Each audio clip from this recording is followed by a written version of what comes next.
नमस्कार। गत रातिठू आरंभ करी आज सकाळे आपण माने देखिथिबे कि फेसबुक रे किभली भाबरे ओडिसार पूर्वतन मुख्यमंत्री आम समस्तक प्रिय नेता बिजू जनता दल सभापति एवं भारत वर्षर जड़े अनन्य राजनेता श्री नवीन पट्टनायक एवं तांकर घनिष्ठ सहयोगी श्री वीके पांडियन तांकर पत्नी श्रीमती सुजाता पांडियन को नहीं जेभली भावरे अशोभनीय अरुचिकर असंवेदनशील एवं अत्यंत कदर्य भावरे चित्रण करा जायछि सेटा केवल जे घृण्य ता नुहे से अक्षमणीय। बिजू जनता दलर आईटी एवं सोशल मीडिया सेल तरफरु एबे गोटे एफआईआर करा जायछि भुवनेश्वर साइबर सेल रे साइबर पुलिस स्टेशन रे।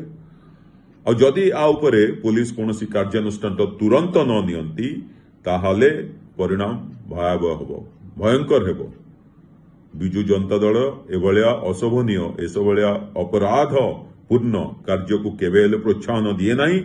आमे चाहूछु कि भारतीय जनता पार्टी ओडिशा रे थिबा सरकार मुख्यमंत्री मोहन चरण माझी जी होम डिपार्टमेंट रो चार्ज रो छंती आ उपरे तुरंत कार्यानुष्ठान करंतु से लोक को तुरंत अरेस्ट करंतु। आ जदि से न करंती ताले आमे जानिबु कि एभलिया चित्रण एभलिया घृण्य कार्य पछरे सरकारंकर हाथ अछि तांकर पार्टी भारतीय जनता पार्टी रो हाथ अछि। आ जदि ताहा हुए ताले बिजू जनता दल राजा रास्ता को ओलेइबो एथिरे कोनोसी दुई मत नाही। आपण माने जानि रखंतु।